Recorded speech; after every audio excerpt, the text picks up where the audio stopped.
je sais, je t'y trouverai.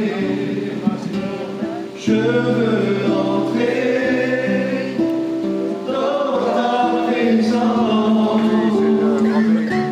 car je sais que je t'y trouverai.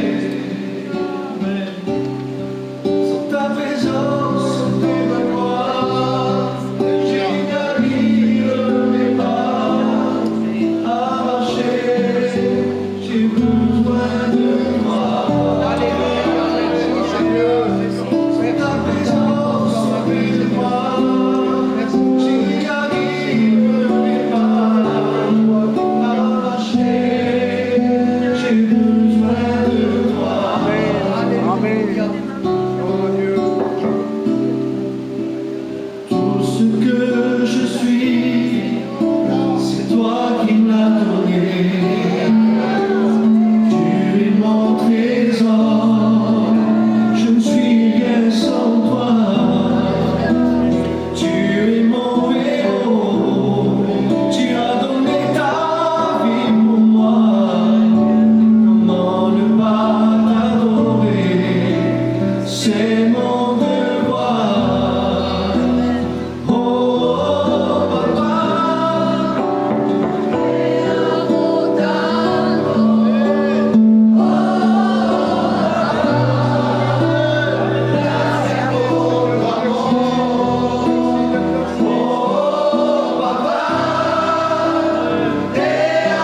Amen.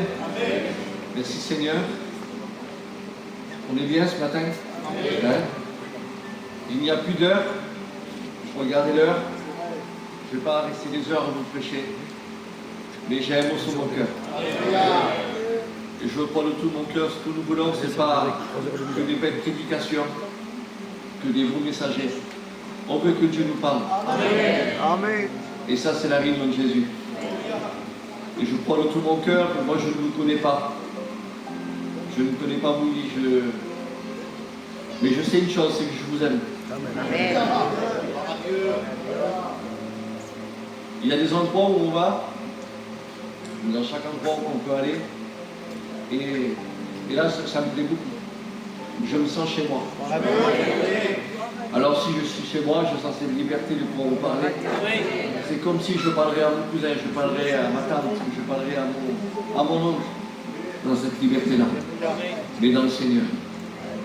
Amen. Alors je voudrais vous lire un passage dans la parole de Dieu, et on va pouvoir laisser faire le Seigneur qu'est-ce qu'il a à nous dire ce matin. Amen. Amen. Ça se trouve dans Matthieu 10, au verset 39. C'est un verset que vous connaissez. C'est Jésus qui parle. Approche. Comme ça. Écoutez, qu'est-ce que Jésus dit. Celui qui conservera sa vie la perdra. Et celui qui perdra sa vie à cause de moi la retrouvera. Amen. Je le relis. Celui qui conservera sa vie la perdra. Et celui qui perdra sa vie à cause de moi la retrouvera. Je voudrais demander à notre ancien de pouvoir prier pour moi. Nous bénissons le Seigneur. Nous te disons merci. Je le dis parce que c'est une vérité. Les choses de Dieu, c'est une affaire de cœur. Ce n'est pas quelque chose qu'on pourrait réaliser ou qu'on pourrait faire de nous-mêmes. Je le dis parce que c'est important. Jésus, il faut qu'on l'aime. Que ce soit dans les problèmes, dans les difficultés, dans tout ce qu'on peut passer. C'est une affaire d'amour. Et ce que j'ai aimé dans ce verset-là, c'est que Jésus dit qu'il faut perdre pour pouvoir gagner. Et la Bible nous dit que si tu perds, tu le retrouveras. Et je sais aujourd'hui, on est tous pareils, on est tous des gitans, avec des techniques différentes, mais on reste le même peuple. Que ce soit pour l'homme ou pour la femme, c'est très dur de perdre. Parce que Jésus est en train de nous faire montrer que celui qui conserve sa vie, il perdra beaucoup de choses. Parce que Dieu a beaucoup à lui donner. Amen. Mais de celui qui est capable de pouvoir renoncer, celui qui est capable de pouvoir se débarrasser, celui qui est capable de dire, eh bien, pour moi j'ai perdu pour Dieu. Et la Bible dit ça. Et Jésus lui donnera et il le retrouvera. Alléluia. C'est fort quand même. Je sais une chose, je suis jeune dans le service. Il y a beaucoup d'anciens ici qui pourraient vous annoncer des messages avec la connaissance, avec l'ancienneté. Mais j'ai compris une chose, c'est que Jésus, on ne le chine pas. Il reste le Fils. Amen. Il reste le Fils de Dieu. Amen. Et il connaît chacun de nos cœurs. Il savait ces moments de mission qui allaient se passer. Il savait les personnes qui allaient être ici. Tout est conduit par lui. Je voudrais vous donner un exemple. Il y a un foyer qui croyait troquer avec Dieu. Vous savez qu'est-ce que c'est troquer avec Dieu? Troquer avec Dieu, c'est de faire un commerce, comme si je vais m'arranger avec lui. Et il y a combien de personnes qui ont ce langage-là? Je vais m'arranger avec Dieu. Je vais faire comme ça, je vais faire comme ça. On essaye de trouver des stratégies pour pouvoir toujours s'en sortir. Et la Bible nous dit que c'était le début où les choses allaient se faire, le début des actes des apôtres. Ça veut dire qu'eux, ils sont là, Ananias et Saphira, ils suivent le départ. Tout allait bien pour eux. Ils rencontrent le Seigneur, ils sont prêts à tout délaisser. Mais ils ont voulu cacher. Alors c'est facile de faire montrer à tout le monde qu'on veut délaisser, de faire montrer qu'on est des grands chrétiens, de faire montrer qu'on est des grands pasteurs, de faire montrer ces choses-là. On veut délaisser, mais on ne trompe pas Dieu. La Bible nous dit que Pierre ne le savait pas. La seule chose qu'il y a, c'est qu'il vient chez Pierre. Et Pierre reste l'homme de Dieu. Reste sur la révélation du Seigneur. Et quand Ananias vient vers Pierre, il veut lui prouver qu'il avait vendu son bien et que tout ce qu'il avait, il le donnait. Mais Pierre, vous lirez dans la parole de Dieu, aucune fois Pierre a dit il faut que vous donnez la moitié ou donnez entier. Jamais, il n'y a pas marqué, vous le direz les frères, s'il y a marqué un moment où que Pierre a dit cette parole. Mais personne ne l'a dit. Mais lui, il a voulu faire montrer. Mais il a voulu aussi conserver qu'est-ce qu'il gagnait, qu'est-ce qu'il avait. Et quand il arrive devant Pierre, Pierre, il le regarde, il dit pourquoi tu as menti au Saint-Esprit? Écoutez, la vie de Dieu, c'est une vie de vérité. La vie du Seigneur, c'est vrai. C'est dur à vivre la vérité dans ce monde. C'est dur d'être vrai. Vous avez remarqué quand on voit quelqu'un qui est vrai, quelqu'un qui a quelque chose de bon, vous restez avec lui parce qu'il est vrai. Bon, aujourd'hui, même dans nos églises, il n'y a plus la vérité. On ne sait pas qui est vrai, on ne sait plus. Et à ce moment-là, Ananias, vous savez la suite, hein, il vient à mourir directement. Et quand il est mort devant Pierre, mais il est mort aussi devant des fidèles. C'était le début du réveil. C'était le début. Pourquoi Dieu a agi comme ça? Pourquoi Dieu a fait montrer? Parce que Dieu a voulu faire montrer qu'il fallait le respecter. Dieu a fait montrer que c'était pas n'importe qui. Dieu a fait montrer aujourd'hui qu'il y a des morts, des personnes qui sont mortes spirituellement dans nos églises parce qu'ils ont trop conservé des choses qui ne correspondent pas à la vie. Trop des choses qui ne correspondent pas. Merci au Seigneur. Dans certaines choses qu'on peut avoir, nos traditions, mais même nos traditions, la Bible nous dit que ça renie la force de Dieu. Ça enlève ce que Dieu voudrait faire avec nous. Et la Bible nous dit qu'à ce moment-là, il vient aussi sa femme. Elle ne sait pas, elle, que son mari venait de mourir. Parce que si elle savait, je pense qu'elle aurait réfléchi à 2 fois avant d'aller vers l'homme de Dieu. Mais normalement, je ne sais pas. On voit parfois des foyers, on voit ce foyer qui sont là. Et ils sont prêts à tout pour aller plus loin dans le mensonge. Ils sont prêts à tout les délaisser pour faire croire qu'ils ont tout abandonné, mais ils ont voulu conserver un prix de leur bétail, un prix de leur achat, un prix de ce qu'ils avaient. On veut suivre Dieu, mais on veut une sécurité. On veut suivre Dieu, mais on veut être bien dans le monde. On veut suivre Dieu, mais on ne veut pas se débarrasser. Écoutez, je voudrais vous dire cette parole. Vivons de ce que Dieu nous donne. Amen. Mais ne vivons pas le superflu que le monde veut nous donner. Parce que je voudrais vous dire qu'aujourd'hui, beaucoup vivent sur le superflu. Et on voit que ça ne brille plus chez eux. On voit qu'il n'y a plus la vie. Ça brille. De belles choses, de beaux habits, de beaux vêtements, de belles maisons, de belles voitures. Écoute, je voudrais te dire, Dieu n'est pas contre tout ça. Mais fais-le passer lui en premier. Amen. Amen. Et la Bible nous dit que quand elle arrive, elle aurait pu, je sais pas, dire, ben lui s'il fait ça, je le fais pas, moi. Je veux dire la vérité à lui. Ah ben, elle a continué dans son élan. Et quand elle arrive devant Pierre, Pierre aussi la voit. Et aussi, la catastrophe se fait. Pourquoi je vous dis ça? Quand on commence à troquer, quand on essaye d'arranger notre vie comme on veut, il y aura la mort chez nous. Pardonnez-moi les paroles que je dis. Et quand je parle de la mort, je parle de la mort spirituelle. De la mort qui n'ira plus la vie de Dieu. Alors je voulais te dire cette parole. Arrête de conserver avec ta sécurité. Arrête de conserver avec ceux que tu veux garder. Arrête de conserver aujourd'hui avec des choses aujourd'hui qui t'empêchent de pouvoir t'épanouir dans les choses de Dieu. Vous voulez qu'on aille un peu plus loin? Amen. Rappelez-vous de Démas. Il n'était pas avec n'importe quel pasteur, il était avec Paul, lui. L'étudiant. Il est là, il voit des choses que Paul fait. Il voit l'œuvre de Dieu. Mais que s'est passé à Démas?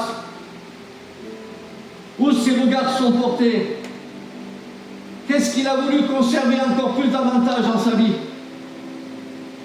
C'était pas n'importe qui, hein? Il devait voir des miracles, il devait écouter Paul prêcher. Réalisez un petit peu cet homme. Et au moment de sa vie, la Bible dit qu'il a abandonné. Il a abandonné pour le siècle présent. Il a abandonné parce pour lui, il a trouvé mieux dans le monde que trouver dans l'œuvre de Dieu. C'est pas possible. Mais pourquoi tu nous dis ça, nous, John? On est ici, nous, on est dans l'église. On n'est pas dans le monde. Mais écoutez, je voudrais vous dire que si ça arrivait à Démas, qu'il a voulu conserver ce qui n'a pas été délivré, conserver ce qui le tenait dans son cœur, ah bien au moment voulu, il a été attiré encore par rapport à ce qu'il aimait. Écoutez-moi, moi, je voudrais vous dire cette parole. On est des hommes sur la terre, des hommes, des femmes, fragiles, mais nous, on est toujours attirés et absorbés par rapport à ce que le monde nous offre. Je ne sais pas, réalisez un petit peu. Regarde l'œuvre de Dieu. C'est beau de voir ce que l'œuvre de Dieu fait, de voir des miracles, de voir des délivrances. Mais le plus important, c'est pas seulement que c'est beau, il faut que ça rentre là-dedans. Il faut que ça rentre là-dedans. Il faut que tu conserves ta vie en Dieu et perds ce que le monde voudrait te donner. Arrête de dire, c'est parce que c'est la parole de tout le monde ça aujourd'hui. Je serai dans le monde, il y aurait ceci, il y aurait cela, mais tu fais pire. Tu fais pire que ça encore. Rien que seulement que tu le parles, c'est que tu as envie de le faire. Et la Bible nous dit que Démas a abandonné. Il a abandonné pour le siècle présent, au lieu de rester dans le siècle à venir que Dieu lui donnait. Réalise un petit peu, je ne sais pas pourquoi je dis ça ce matin, mais tu as peut-être des projets dans le monde. Tu as peut-être aujourd'hui des choses que tu voudrais faire. Tu es là et tu dis pourquoi je suis ici. Je viens à la réunion parce que voilà, en même temps ça me soulage un petit peu. Écoutez, je veux te dire cette parole. Ne prends pas la réunion comme un soulagement. Ne prends pas la réunion pour dire de tout soulager. Si tu as besoin de délivrance, si tu as besoin d'être vrai en Dieu, Dieu va te donner ce matin. Dieu va combler ton cœur. Mais fais-lui confiance. Rappelez-vous de Samson. L'homme qui a dépassé les frontières. Et quand on commence à dépasser les frontières, c'est fini. Vous avez remarqué souvent de fois, quand on essaye de pouvoir partir d'ici pour aller en Espagne, par exemple, on est à la frontière, on dépasse les frontières. Et Samson, il arrive à ce moment-là, lui-même, l'homme qui était fort, l'homme qui devait garder l'onction, l'homme qui devait aujourd'hui être dans ce que Dieu lui promet de faire. La Bible nous dit, c'est qu'il a dépassé les frontières. Et quand il a commencé à dépasser les frontières, il a été et il a pris ce qu'il n'aurait pas dû prendre. Et c'est ça, quand on dépasse les frontières, des choses qu'on ne doit pas faire, des choses qu'on ne doit pas dire. Il y a des personnes qui dépassent les frontières avec leur caractère. Il y a des personnes aujourd'hui qui sont chrétiens et chrétiennes et qui ne se parlent pas. Vous trouvez que c'est normal? Il y a des personnes aujourd'hui qui sont là. Moi je vais à telle église, moi je vais là-bas. Ils dépassent les frontières. Arrête de quitter ton assemblée. Reste là où Dieu t'a placé. Arrête de dépasser les frontières où que Dieu ne veut pas. Ah oui, c'est sûr. On voudrait le meilleur pasteur. On voudrait ceci, on voudrait cela. Écoutez-moi, moi je voudrais vous dire cette parole. Quand on perd en Dieu, tout devient meilleur.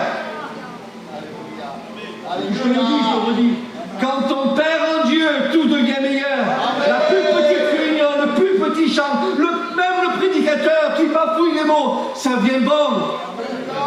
qu'on a perdu en lui.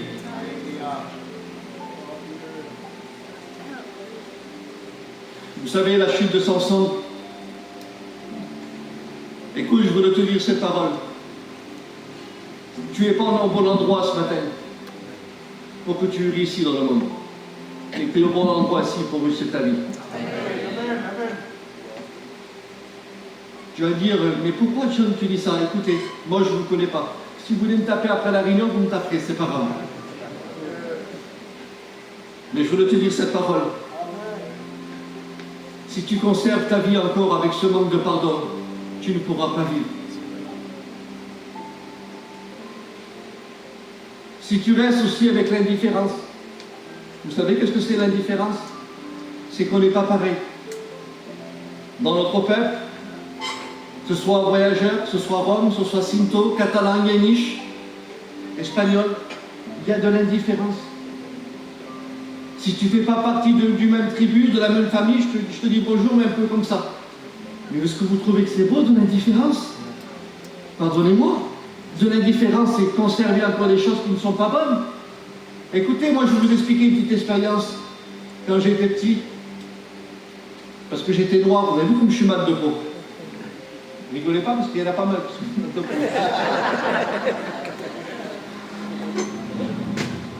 J'allais à l'école et tout le monde me disait que tu es noir. Et qu'est-ce que je faisais? Ma mère venait me prendre à l'école et je disais aux mamans, s'il te plaît, va, achète-moi de la peinture. Et ma mère elle me dit, écoute, oui, je vais t'acheter de la peinture. Alors quand je sortais de l'école, la seule que je voulais, c'était aller au magasin et qu'elle m'achète de la peinture. Et quand on allait chez nous, dans la maison là-bas, il y avait ce petit magasin en anglais. Elle me disait toujours, tu vois, c'est ici qu'on ira. Alors moi, j'ai dit, maman, c'est bon, tu m'amènes aujourd'hui. Parce que je peux plus, hein, il faut que tu me... Oui, t'inquiète pas, mon fils. Il vient passer chaque fois le magasin. Je dis, c'est pas possible, mais quand est-ce que tu vas m'acheter de la peinture, maman, alors? Pourquoi j'ai dit ça? Trop d'indifférence. Parce que on n'est pas pareil, parce que j'ai pas la même couleur de peau, parce que je ne parle pas ta langue, parce que je ne suis pas de la même famille, parce que nous, on a des traditions que vous n'avez pas, parce que nous, on a ceci, vous avez cela. Mais arrêtez, s'il vous plaît. Pardonnez-moi avec les anciens questions, c'est que le respect que je vous dois à tous. Et qui c'est qui veut être béni ce matin? Amen. Et qui c'est qui veut vivre et être un homme béni et une femme bénie? Écoutez, on n'est que le passage sur la terre. Qu'on a des valeurs, qu'on les garde. Qu'on les garde ce que Dieu nous a donné dans notre peuple. Qu'on les garde, je dis Amen à ça. Mais l'indifférence qu'il n'y a pas dans notre cœur. Aimez-le, aimez tout le monde. Que ce soit voyageur, que ce soit n'importe quel ethnie. Amen, amen. L'homme qui est dehors, celui-là qui est sédentaire, toutes sortes de races. Que l'indifférence ne soit pas dans notre cœur. Arrête-toi avec cette différence. J'ai peur de te parler parce que j'ai peur de te parler, parce que si je te parle, j'ai peur que tu prennes ma fille. Parce que tu n'es pas debout comme chez moi.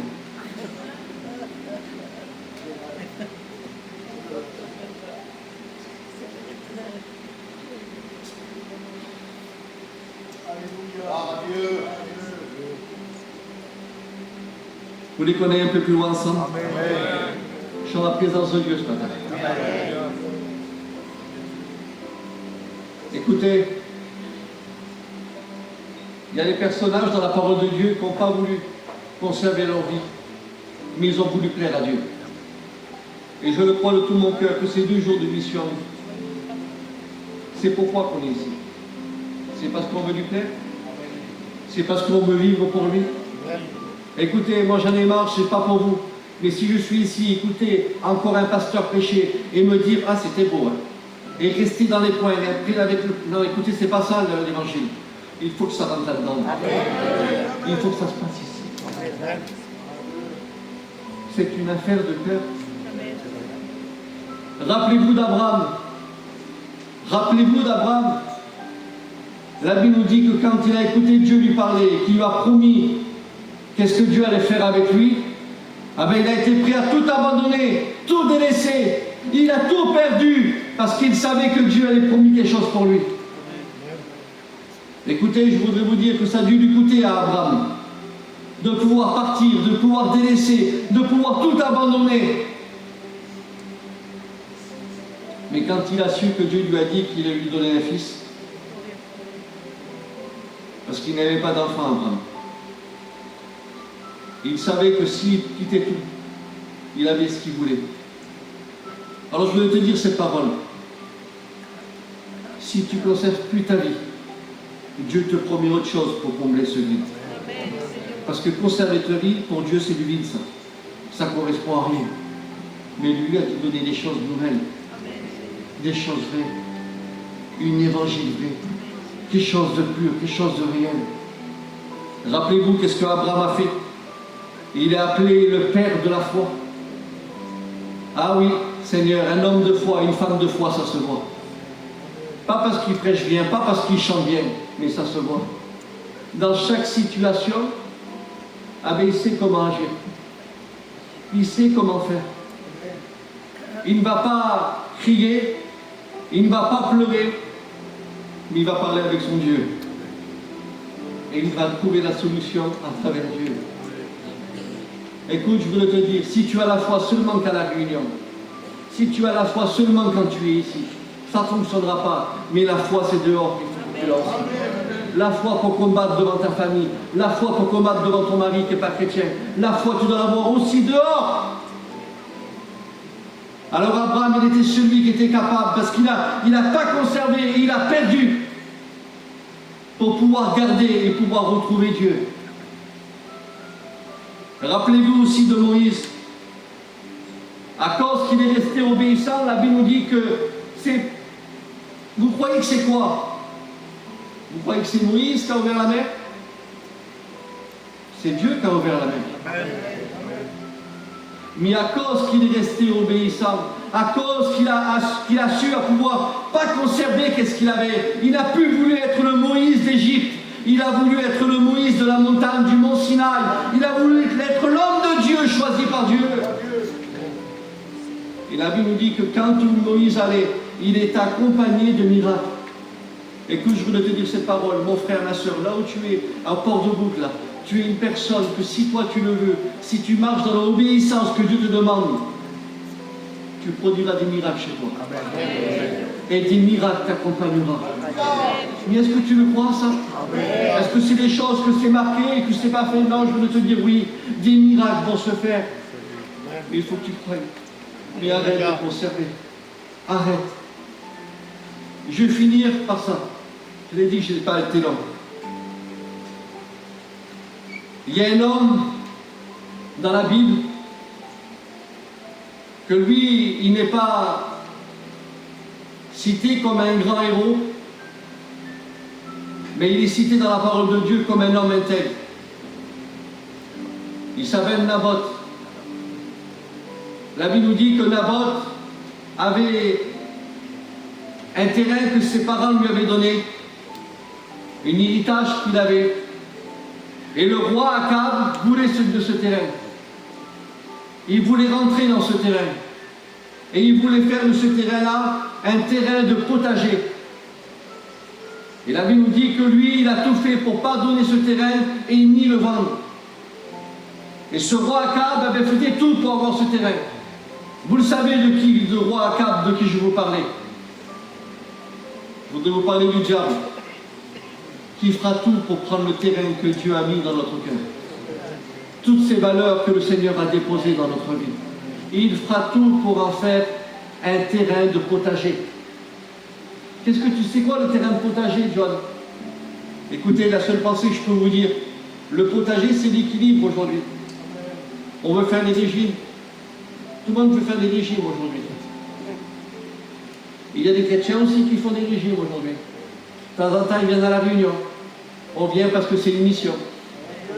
On vient parce que voilà, c'est un tel qui vient prêcher. On a fait de notre terrain un terrain de potager. Et l'ennemi nous a installé ça dans notre cœur. Alors peut-être ce matin, tu es comme ça. Ton terrain est devenu un terrain de potager. Tu agis comme toi tu veux. Ça, c'est aussi conserver ta vie. Je viens de temps en temps, mon frère. Regarde, l'autre il ne me dit pas bonjour, l'autre elle n'est pas venue me voir, le pasteur ne m'a pas salué, ça fait 3 jours que je suis là, personne ne vient me voir. Alors tu viens comme toi tu as envie de venir. Écoute, je voudrais te dire cette parole. Arrête. Stop. Stop. La Bible nous dit que ce Naboth, il n'a pas voulu. Ça veut dire qu'il a donné sa vie. Il a dit donner son terrain, mais il était prêt à donner sa vie pour garder ce qu'il avait. Tu vas dire quoi, John? Ah ben, je veux te dire ces paroles. Il faut que tu perdes, donne ta vie à Dieu. Puisque tu donneras ta vie, tu perdras des choses. Et quand tu perdras des choses, je voudrais te dire que Dieu va te redonner beaucoup de choses. Au prix de sa vie.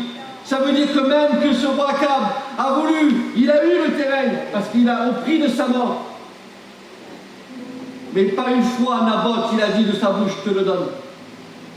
Pas une fois Naboth, il a dit, je lâche prise, c'est bon, vas-y, j'ai peur maintenant. Pas une fois il a laissé l'accès à l'ennemi pour pouvoir prendre son terrain.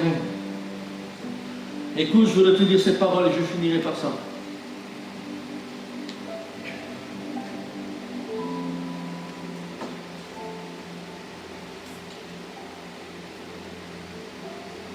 Naboth a tout donné.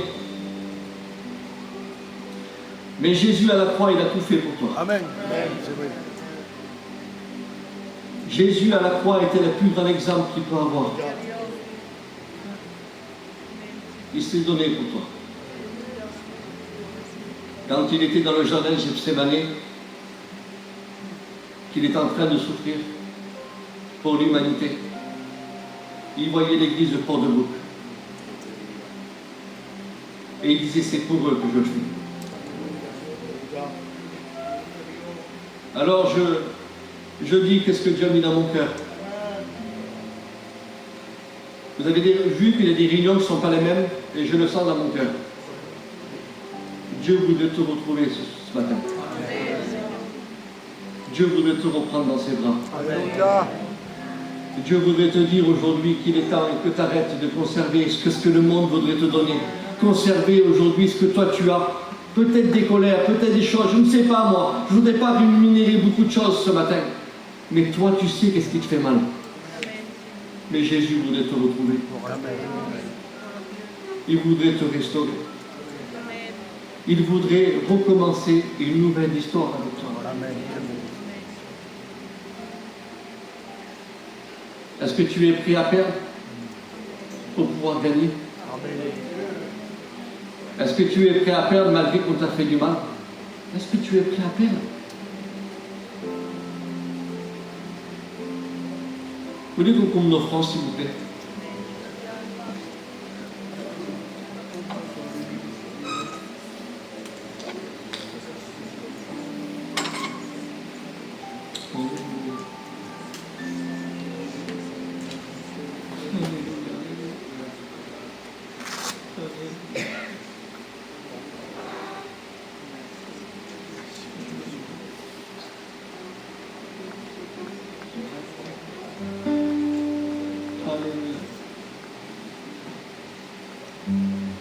Je voudrais qu'on prie le Seigneur un instant, s'il vous plaît.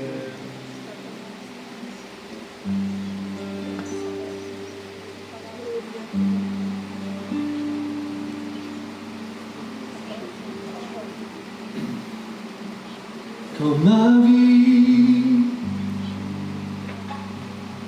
écoute les paroles, traverse l'épreuve amère, et que le tentateur s'efforce de m'abattre quand les ténèbres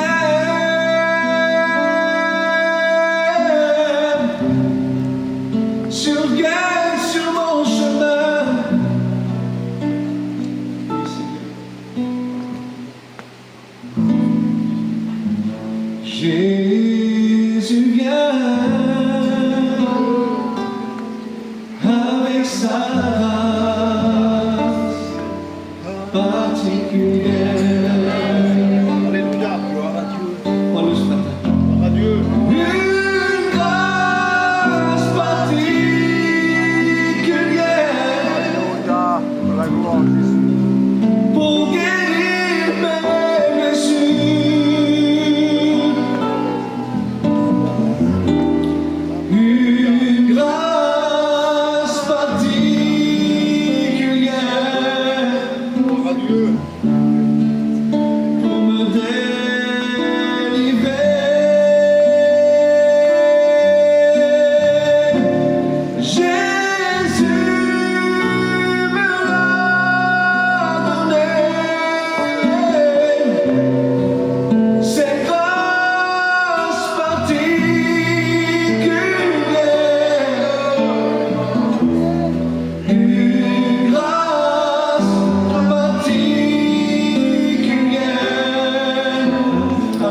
Je sais, sois béni Seigneur, je n'ai jamais été digne et mon péché me condamnait au jugement. Mais l'on m'a dit que Jésus a pris ma place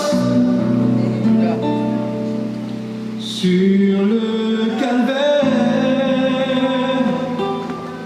avec sa grâce particulière. On a besoin de toi, Seigneur.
Et je voudrais faire cet appel dans la liberté.